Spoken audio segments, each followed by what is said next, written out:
ma'am. Bismillahirrahmanirrahim.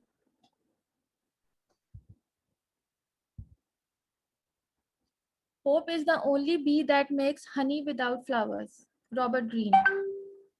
Today, my topic of presentation is vitamin B and C, that are water soluble vitamins, under the supervision of Professor Dr. Saira Afzal. In this presentation, I would be explaining what are vitamins, the basic classification, water soluble vitamin B, B1, B2, 3, 5, 6, 9, 12, all the types of vitamin B, vitamin C, the recent advances, and in the end, we would be having a MCQ session. At the end of the presentation, participants will be able to describe the various aspects of water soluble vitamins and their related diseases. Sorry. Now, what are vitamins? Uh, uh, Vitamins are the part of the balanced diet and is a part of the nutrition. So, nutrition may be defined as the science of food and its relationship to health. And it is concerned primarily with the parts played by nutrients in the body growth, development, and maintenance.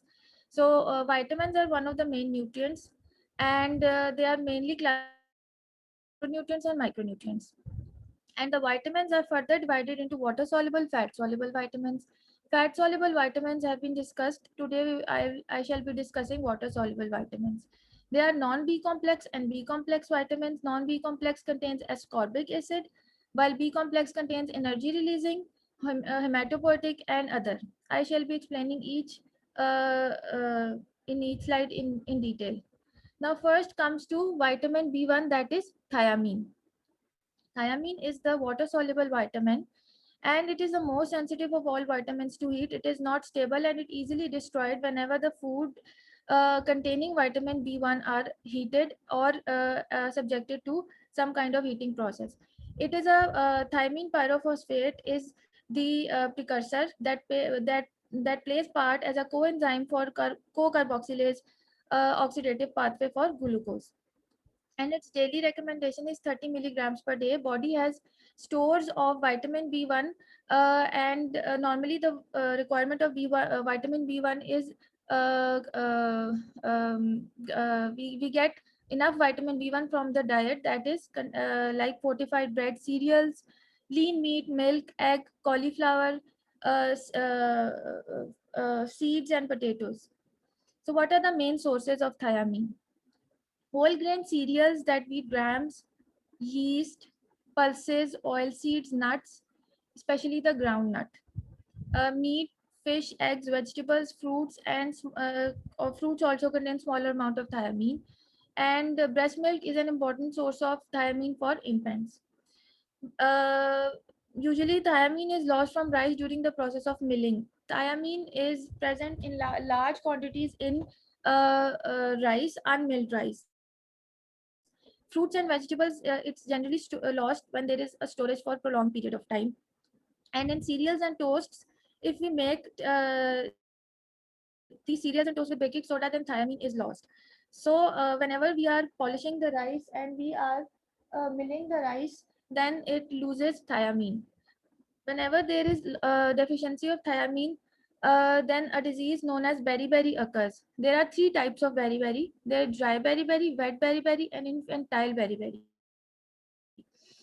The dry beriberi is characterized, involves nerves and is characterized by peripheral neuritis, while wet form characterized by heart involves heart and is characterized by cardiac beriberi, while infantile beriberi is seen in infants of 2 to 4 months of age with hoarseness, where the child makes moves to mourn but emits no sounds, with weight loss and becomes marasmic with vomiting, diarrhea, and pale skin.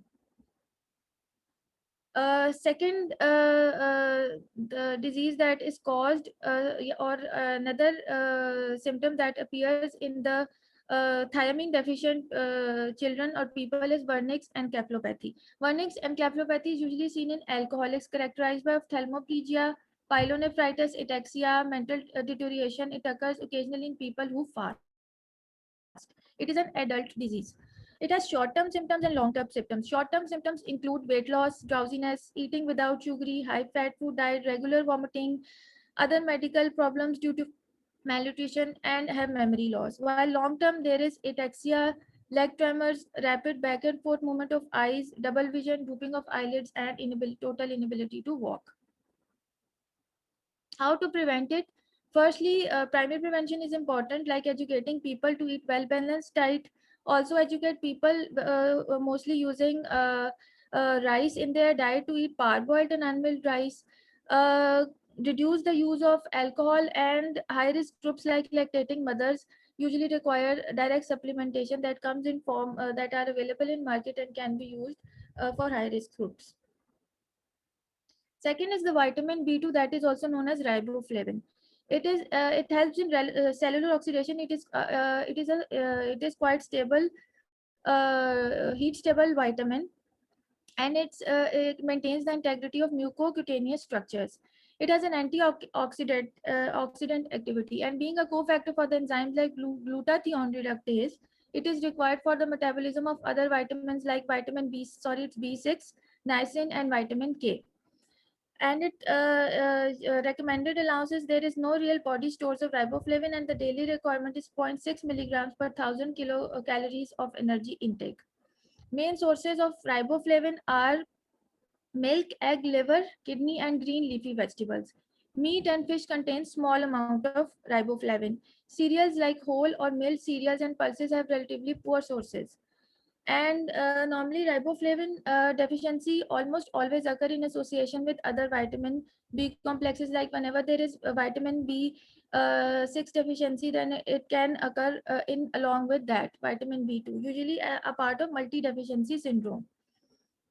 So whenever there is deficiency of riboflavin, a characteristic picture appears, arboflavinosis, that is characterized by the presence of skin disorders, hyperemia, edema of mouth and throat, angular stomatitis, chlosis, hair loss, reproductive problems, sore throat, itchy and red eyes as shown in the pictures, and fatigue and itching and irritation are common. So how to prevent it?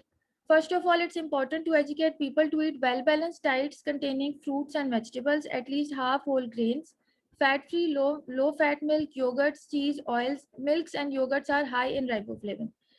And each grain, enriched grains are good source of riboflavin. And riboflavin, 5 to 30 milligrams daily has been used for cataracts, and a combination of riboflavin 3 milligrams plus niacin 40 milligrams for 5 to 6 years have been used for treatment of cataracts. Third is the vitamin B3, also known as niacin or nicotinic acid. Niacin functions in body for skin, intestinal, and nervous system. An essential amino acid tryptophan serves as its precursor. Like 60 milligram of tryptophan for 1 milligram of niacin is required for normal functioning. And since it is not excreted in urine, but is metabolized in two major, first it is metabolized, then it is excreted from the body. Like two major methylated derivatives are N-methyl nicotinamide and N-methyl pyridines. The daily requirement is 6 milligrams per 1000 kilocalories of energy intake. The main sources of nicotinic acid or niacin are food rich in niacin are liver, kidney, meat, poultry, fish, legumes, and groundnuts. Milk is a poor source of niacin, but its protein is rich in tryptophan. And in many cereals, especially maize, niacin occurs in bound form and unavailable to consumers. So amino acid imbalance caused by excess of leucine is cause of the vitamin B3 deficiency, mostly seen in people who take jawar and maize regularly in their diet because it is present in bound form. Excess of leucine appears to interfere with the conversion of tryptophan to niacin. It causes a disease known as pellagra that is characterized by 4 Ds. The dermatitis that includes the bilateral and the symmetrical glossitis, diarrhea, dementia, irritability and mental confusion, psychosis, and death if it is untreated. Um, so what are the prevention? Prevention involves educating people to eat well-balanced diet, including nutritional yeast, egg, barns, peanut, meat, poultry, fish with red meat, cereal, legumes, and seeds. And niacin or nicotinamide supplements are also available, and they can also be given intravenously if there is severe deficiency of niacin in a person. Next is the pantothenic acid. The relation between pantothenic acid and adrenal cortical function is vital. The role of pantothenic acid is actually in the biosynthesis of corticosteroids. Human blood normally contains 18 to 35 milligram of pantothenic acid per 100 ml. Mostly presents in the cells as coenzyme A. The daily requirement is set as 10 milligrams, and all food contribute to dietary intake, and about 3 milligram is excreted daily in urine. So here are the requirements for pantothenic acid. For infants, it's 1 to 2.5 milligrams per day. For children, 5 to 8 milligrams. For adults, 5 to 12. And for pregnant ladies, it is slightly raised to 10 to 15 milligrams per day. As I've already discussed that the sources of pantothenic acid are meat that contains chicken, turkey, beef, especially liver and kidney, fish like salmon, lobster, grains, whole grain breads, dairy products, egg yolk milks, legumes like lentils, split peas, and soya beans are the rich sources of pantothenic acid. Whenever there is a deficiency of pantothenic acid, normally it's a rare phenomena because pantothenic acid is freely available in the dietary products we normally use in our daily life. But whenever there is deficiency of pantothenic acid, it may include symptoms like fatigue, insomnia, depression, irritability, vomiting, burning feet, and upper respiratory tract infections. So therefore, for its prevention, it's better to educate people to eat well-balanced diet like broccoli, sweet potatoes, corns, cauliflowers, grains, whole grain bread, cereals, or direct supplementation for high-risk groups like lactating mothers is another approach. So next is the pyridoxine, that is vitamin B6. Pyridoxine is also known as pyridoxal pyridoxamine, and it is involved in the metabolism of amino acids, fats, carbohydrates, and transamination of amino acids. Riboflavin deficiency impairs the optimal utilization of pyridoxine. Another important cross reactivities between the anti-tuberculous drugs and pyridoxine. INH antagonizes and supplementation with pyridoxine 10 milligrams per day is required for the people who are taking INH on regular basis. On average, adults may need 2 milligrams per day, and during pregnancy and lactation, 2.5 milligrams per day is required for pyridoxine. So the sources of pyridoxine includes milk, liver, milk, liver, eggs, fish, grains, cereals, legumes, vegetables, and breast milk for infants. So pyridoxine deficiency patients exhibit symptoms that can be quickly treated by the administration of vitamins. It includes weakness, sleeplessness, nervous disorders, callosis, glossitis, stomatitis, and impaired cell immunity. And persons with B6 deficiency usually involve people with excessive use of alcohol, with protein energy, malabsorption, or undernutrition. And I've already told use people mostly using anti-tuberculous drugs. Vitamin B6 deficiency causes depression, dizziness, nausea, and sore throat as well. And its other symptoms are peripheral neuropathy, seborrheic dermatitis, and depression with confusion and seizures, and glossitis and killosis are important distinguishing features. So for the prevention, rich source includes yeast education for taking balanced diet with yeast, whole wheat, egg yolk, liver, and meat. Toxicity at extremely high doses has been described, and infants whose mothers received large doses during pregnancy should be observed for seizures due to dependency. And children receiving INH therapy should be observed for neurological signs and symptoms in case pyridoxine should be given. Another vitamin is vitamin B9, is also known as folate, folacin, or folic acid. It's normally present in two forms, free forms and bound form. Free folate is rapidly absorbed and primarily in the part of the proximal part of the intestines, and the availability of bound folate is uncertain.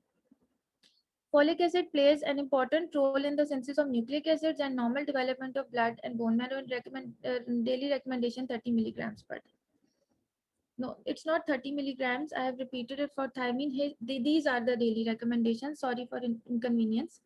Babies ranging from age 0 to 6 months is 65 micrograms. For babies 7 to 12 months is 80 micrograms. Children ranging between 1 to 13 years of age, it ranges from 150 to 300 micrograms. And for older children and adults, it is 400 micrograms on daily basis. Sources like liver meat, dairy products, eggs, milk, cereals are good dietary sources, and green leafy vegetables. Overcooking destroys much of the folic acid and contributes to folate deficiencies. Folate deficiencies has been reported in babies given milk, food subjected to heat, sterilization. Other causes for causing folic acid deficiencies is alcoholism, folic acid antagonists, oral contraceptives, low dietary intakes, infections with Giardia, celiac sprues. And folic deficiency may occur simply with poor diet. Common in pregnancy and causes megaloblastic anemia with other mentioned symptoms. For folate deficiencies, it may cause infertility and sterility. And there is also an evidence that administration of folic acid antagonists like alcohol, pyrimethamine, cotrimoxazoles in early pregnancies may produce abortions and congenital malformations. And in pregnant women cause neural and folic acid is very important and should be given to the pregnant women to avoid neural tube defects. And pregnant women having folic acid deficiencies, neural tube defects are very common in their fetuses, unborn fetuses. So how to prevent it? Preventions need fortification of food. To increase the folic acid, fortification of flour, pasta, rice, and cornmeal is done. Health education with informative educational programs, folic acid vitamin supplementation. Also, there is a laboratory diagnosis for folate deficiency that is based on the measurement of serum and red blood cells folate concentrations and usually done by microbiological assays. Last of the vitamin B complexes is the vitamin B12, also known as cyanocobalamin. Vitamin B12, therapeutically used as cyanocobalamin, is relatively cheap. And vitamin B12 cooperates with folate in the synthesis of DNA, so the deficiency of either leads to megaloblastosis. And it's also helpful in synthesis of fatty acids in case of myelin. Causes DNA synthesis, energy metabolism, lipid metabolism, messenger substances, and detoxification. The recommended allowances are from birth to 6 months 0.4, then for infants 0.5 micrograms, from children 1 to 13 years of age it ranges from 0.9 to 2.4 to 1.8 micrograms, and for teens it is 2.4. For adults it is the same 2.4. For pregnant ladies and for breastfeeding it goes from 2.6 micrograms to 2.8 micrograms on daily basis.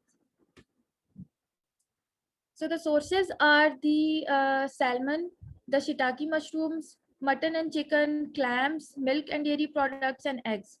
In addition, fortified breakfast cereals, fortified nutritional yeast are readily available sources of vitamin B12 that have a high bioavailability. If there is deficiency of vitamin B12, it causes megaloblastic anemia, also known as pernicious anemia. Demyelination of neurological lesions in the spinal cord causes numbness and other neurological symptoms. It is also called infertility, atrophic gastritis. In Crohn's disease and celiac disease, the deficiency of vitamin B12 is very common. With alcohol misuse, it and heavy drinkers have a high deficiency of vitamin B12. And in immune disorders like Graves' disease and lupus, there can also be vitamin B12 deficiency. With signs and symptoms related to mind are weakness and fatigue, mood swings, blurred vision, dizziness, and inflamed tongue and mouth ulcers, forgetfulness, and anxiety. And in body, there is pale, jaundiced skin with high temperature, lack of coordination, unusual sensations. So for the prevention, there is educating people to eat well-balanced diet. People who don't eat animal products can take vitamin B12 in a multivitamin or other supplementation form or food fortified form. And vitamin B12 deficiency can be treated with intramuscular injections of cyanocobalamin or oral vitamin B12 therapy. Guidelines from the British Society of Hematology recommends injections 3 times per week for 2 weeks in patients without neurological deficits. And if neurological deficits are present, injections should be given every other day for up to 3 weeks or until no further improvement is noted. Now comes the other vitamin, that is vitamin C. Vitamin C is very sensitive to heat and can be easily destroyed while heating the food, like peas, avocados, cherries, citrus fruits, broccoli, green leafy vegetables, garlics, and grapes. It is a potent antioxidant. It helps usually in the formation of collagen and supporting matrix, that is a supporting matrix. That explains why vitamin C deficiency leads to uh, the loss of collagen in and supportive material, and there is bleeding from gums, and there is swollen gums and or other mucous membranes. Support fails with result to local hemorrhages. And vitamin C helps in the absorption of iron by converting ferrous to ferric form, and its daily recommendation is from birth to 6 months is 40 milligrams. From children 1 to 3 years of age, it is 15 milligrams. In teens, it is from 45 to 75 milligrams. In adult, it ranges from 90 milligrams. For pregnant teens, 80. Pregnant women, 85. And for breastfeeding teens and women, it ranges from 115 milligrams to 120 milligrams. Ascorbic acid, also known as vitamin C, the main sources fresh fruits, green leafy vegetables, roots, tubers, citrus fruits, guavas, gooseberries. And vitamin C is easily destroyed by excessive heat and as exposure to air. So, for retention of vitamin C in cooked food, it is recommended that food containing vitamin C be cooked as fast as possible with less heat and small amount of water. So these are the procedures that leads to the loss of vitamin C from food, like chilling, refrigerating, cooking, storage for long time, and steaming. Whenever there is vitamin C deficiency, it causes scurvy, a disorder that is characterized by hemorrhagic manifestations, abnormal osteoid and dentine formation, characterized by rough, bumpy skin, corkscrew-shaped body hair, bright red hair follicles on skin, spoon-shaped fingernails, dry damaged skin, easy bruising, slow wound healing, painful swollen joints, with showing gingivitis. So for prevention, educating people to eat well-balanced diet to prevent this, get a healthy amount of vitamin C from sources like orange, fresh fruits. And since humans cannot synthesize vitamin C, it needs to come from the external sources, especially fruit, vegetables, and fortifieds. And dietary supplementation for high-risk groups like lactating mothers is another approach. Here are some research advances regarding the vitamins. There was a cohort study to evaluate the effect of vitamin D, magnesium, and vitamin B12 in combination on progress to severe outcome in older patients with coronavirus. This study showed that vitamin D, magnesium, vitamin B12 combination in older patients with COVID was associated with significant reduction in proportion of patients with clinical deterioration that requires oxygen support, intensive care support, or both. And this study supports further large randomized controlled trials to ascertain the full benefits of this combination in ameliorating the severity of COVID-19. Here is another study where vitamin B12 is mostly related to the risk of diabetes. It's a myth or a reality. The study was published in 2020 and shows that there is a causal relationship of vitamin B12 was suggested with fasting glucose levels and beta cell functions, but not with any other cardiometabolic factors such as obesity, waist, hip waist ratio, and body fat. If replicated in larger samples, and these findings could have a major implication in understanding the role of vitamin B12 in diabetes risk among people. Here is another paper that was published recently, that there is a long history of vitamin C from prevention of the common colds to potential aids in the treatments of COVID-19. The results of this study shows that there is no current clinical recommendation support that the possibility of significantly decreasing the risk of respiratory tract infections by using high dose supplements of vitamin C in a well-nourished general population.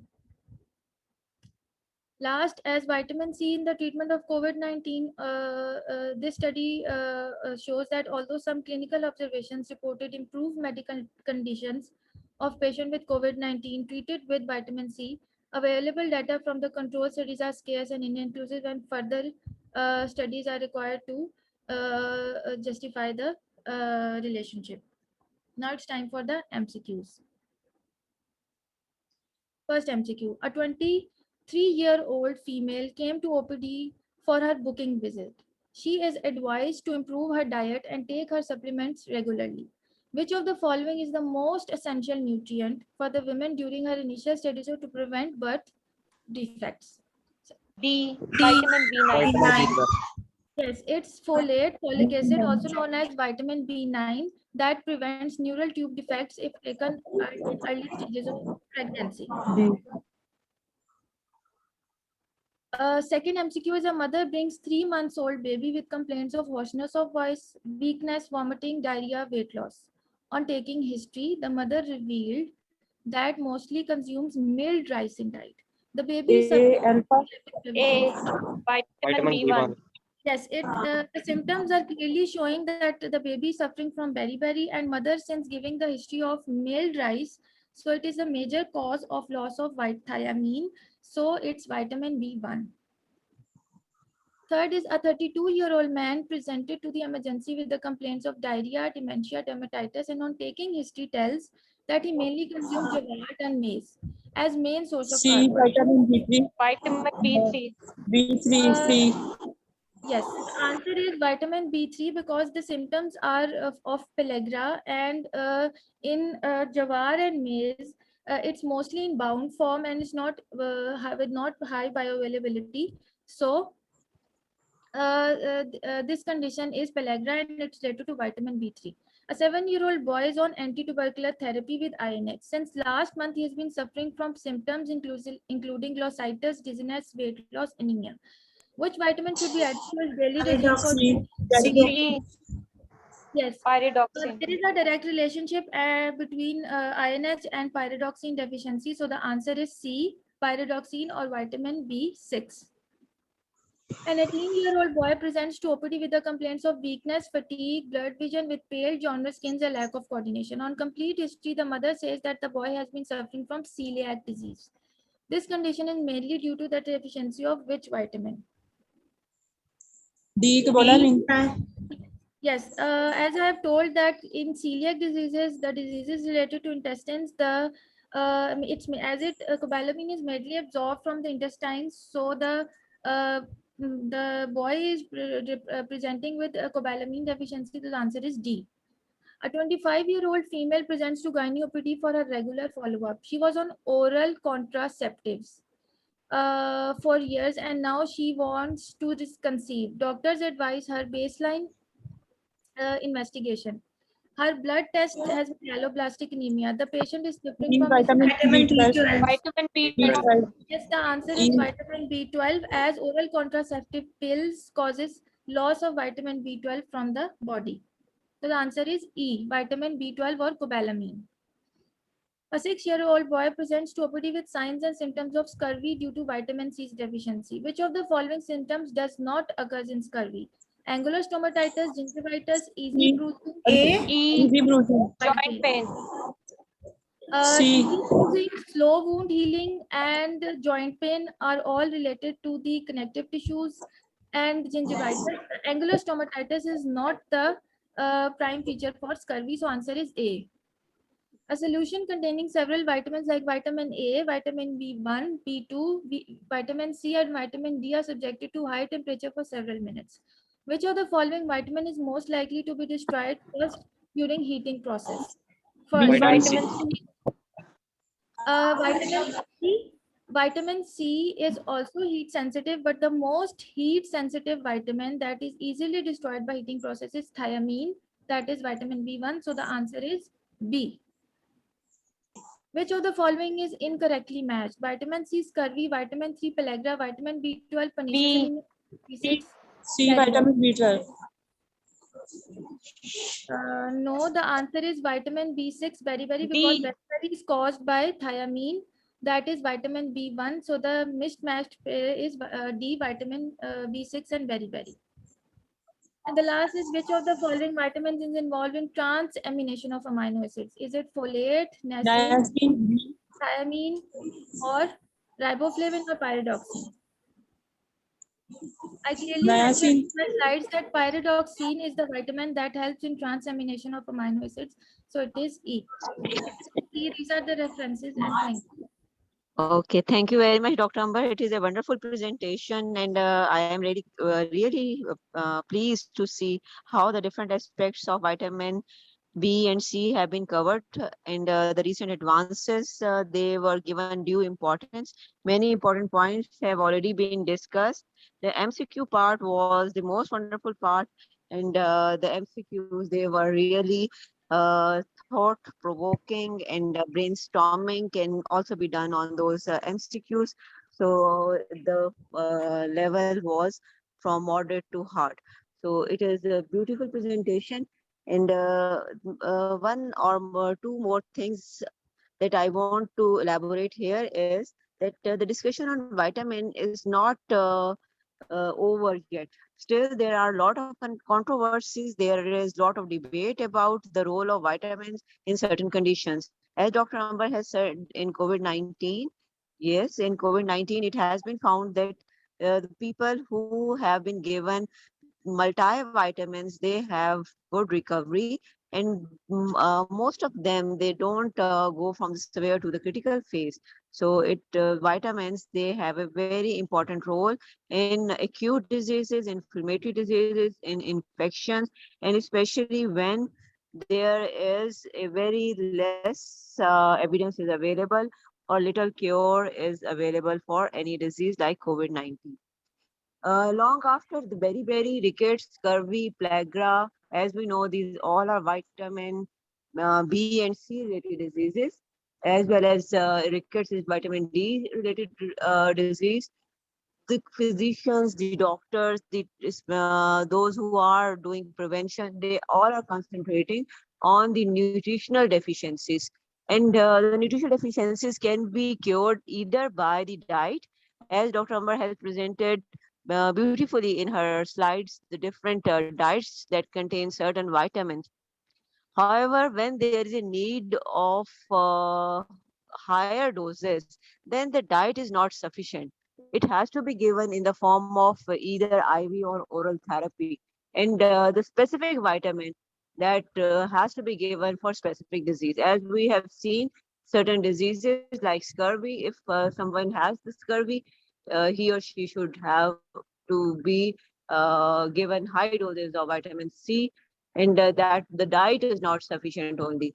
Similarly, as we are going further in research, latest evidence is coming up that there are certain vitamins that are being isolated from the different sea animals, and they are very important in our cardiovascular health and are especially about our neurological health.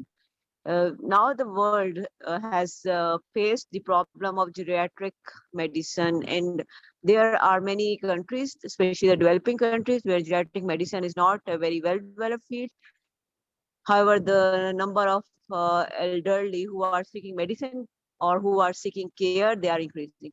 When there are more people with old age and they are having different diseases and they are using certain medicines, then there are lot of interactions between the medicine. Old age itself is causing the increased demand of certain vitamins.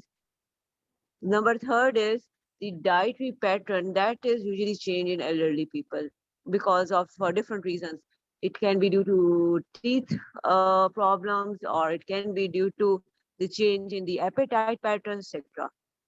So they have a very high risk of getting neurological problems like dementia, Alzheimer, and it may be the part of a degenerative process of brain.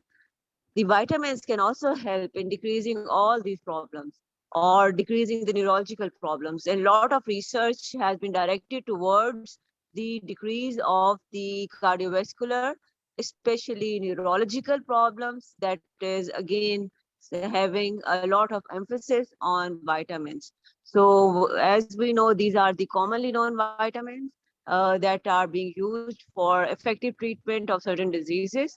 And the years and years have been spent on the brilliant investigations in order to isolate, synthesize, and to do the clinical trials of vitamin, especially vitamin B family, B1, B2, B3, B4, 5, 6, 7, 8, 9. And as Dr. Amar has correctly said, B9, one of a very important vitamin that has to be given to the pregnant women, especially in the first 3 months. Why in the first 3 months? Because here the neurological development of the embryo is taking place, and the embryo development can be in the brain development, the neurological development. It can be enhanced by giving vitamin B9 at the correct time during pregnancy. After 3 months, there is a role of folic acid, but the effect on the neurological development, it has been not found through research.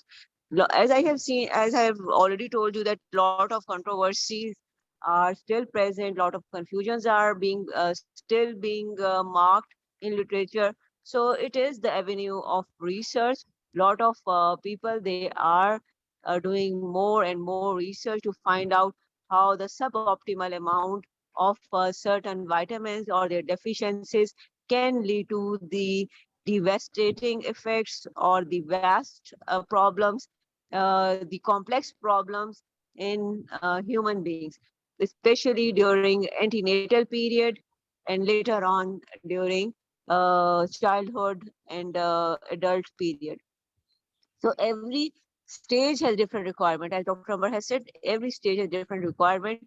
And I also like to see the pictures of megaloblastic anemia that has been taken from the slide that is present on glass slide under the microscope. When we were students in King Edward Medical College at that time, we were having certain slides in our examination of pathology, community medicine, and then again in medicine. And one of a very famous slide was of microcytic hypochromic anemia of iron deficiency anemia. And the second was of megaloblastic anemia. So these two slides were very important at that time. I still believe these slides are still very important because we are having a lot of people who are suffering from anemia in our community. Either they are pregnant ladies, or they are children, or they are working ladies, or they are old age people. There is a very high prevalence of anemia. Similarly, we have a very high prevalence of megaloblastic anemia due to vitamin B12 deficiency. And these two slides, they are still very important. And I want Dr. Amber to please add these two slides in your presentation. Otherwise, it is a wonderful presentation, and you have brilliantly touched each and every point in your presentation. Thank you very much, everyone.